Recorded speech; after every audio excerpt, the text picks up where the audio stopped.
ആ എരിയുന്ന നെരിപ്പോടിൽ നിന്നും ഉയർക്കൊണ്ട ദുഃഖം, ഒരമ്മയുടെ തീരാ ദുഃഖം. കൊല്ലേണ്ടതെങ്ങനെ? മലയാള പ്രശസ്ത കവയിത്രി സുഗതകുമാർ ടീച്ചറിന്റെ കൊല്ലേണ്ടതെങ്ങനെ എന്ന കവിതയുടെ രംഗാവിഷ്കാരം.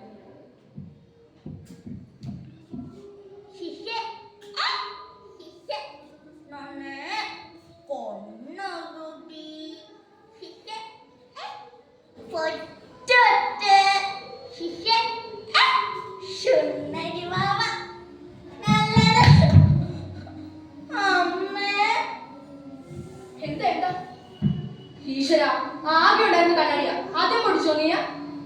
സാരയില്ല, കഴിച്ചില്ലൊള്ളാതെ മുളപ്പുറത്ത് വരുന്ന കളിച്ചോ.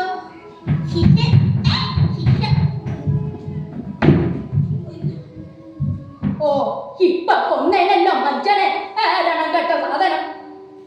ഓ, അപ്പ അതും പൊട്ടിച്ചൂലേ? പൊട്ടിക്കും. ഇവിടെ ഉള്ളതെല്ലാം പൊട്ടിക്കാൻ ചെന്നിച്ചങ്ങാച്ചിച്ചങ്ങമായി. സ്വന്തം തന്തയുടെ വരെ തലതിരിഞ്ഞു പോയില്ലേ? എന്റെ മോനിപ്പ എവിടെയാണോ എന്തോ. മതി എന്റെ കുട്ടിയെ ശപിച്ചത്. സ്വന്തം വഴിപ്പിച്ച പോയിന് കുട്ടിയെ നീ കുഞ്ഞിന. മക്കളെ വെത്തിന് കുഴപ്പമായിട്ടില്ല. അത്രയ്ക്കായോ? എന്റെ വീട്ടിൽ നിന്നിട്ട് എന്റെ നേരെ വിരളി ചൂണ്ടുന്നോ? കോത്തി ഞാൻ നിന്റെ അണ്ണാച്ചി ചെലപ്പത്താൻ കൊണ്ട് ഇപ്പൊ അറിയിക്കോ മൂച്ചേട്ടൻ. ഈശ്വര, ഞാൻ എന്ത് തെറ്റ് ചേട്ടൻ എന്നെ ശിക്ഷിക്കുന്നേ?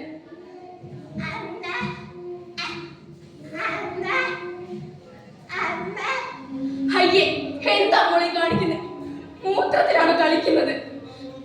എന്റെ കുട്ടിക്ക് 10-20 വയസ്സായിട്ടും പെണ്ണാണെന്നും ഉണ്ണണമെന്നും ഉടുക്കണമെന്നും ഒന്നും അറിയില്ല. എനിക്ക് പ്രായമേ വരിക. ഞാൻ മരിച്ച എന്റെ മോളെ ആരെ നോക്ക? ആരെ കുളിപ്പിക്ക? ആരെന്റെ കുട്ടിക്ക് ഭക്ഷണം കൊടുക്കുക?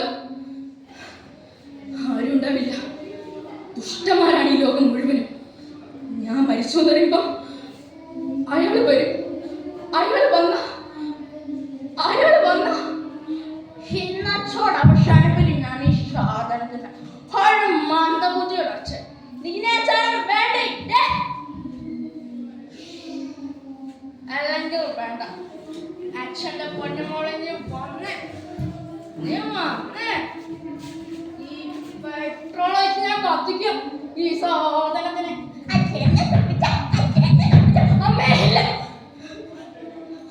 അഥവാ അവളുടെ മുത്തശ്ശി പൊക്കാണ് പറഞ്ഞ ആസത്തെ. നീ കാരണം നിന്റെ തന്ത നാട് വിട്ട് ഇപ്പൊ തള്ളേ ചത്ത്. ഇനി ഇവിടെ നിന്ന് എന്റെ ഓർത്തിറക്കും. പൊക്കണില്ല, നീക്കൊല്ലി വെക്കും.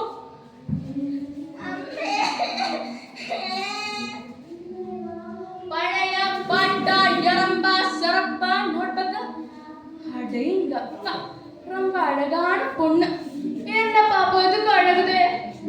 என்ன முத்தശ്ശി தள்ளி. இந்த பொண்ணு கூட யாரும் இல்ல. வாக்கண்ணா വാക്കണ്ണ ഇല്ല. ഞാൻ എന്റെ കൂടെ ആർക്കും വിട്ടു കൊടുക്കില്ല. ഈ ചോറ് വിഷം ചേർത്ത്. മോളെ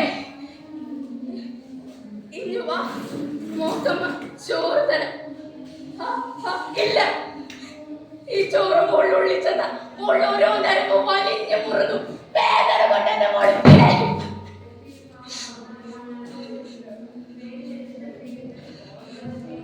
മോളെ ഇനി വാ, മോളെ അമ്മ താരാട്ട് പാടി ഉറക്കാം.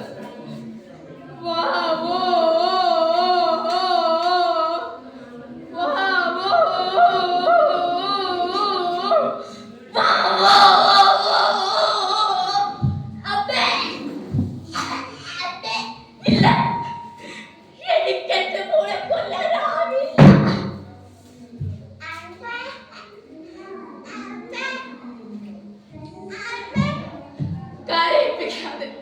വേദനിപ്പിക്കാതെ ഞാൻ എങ്ങനെയാ എന്റെ മോളെ ഒന്ന് കൊല്ലുക?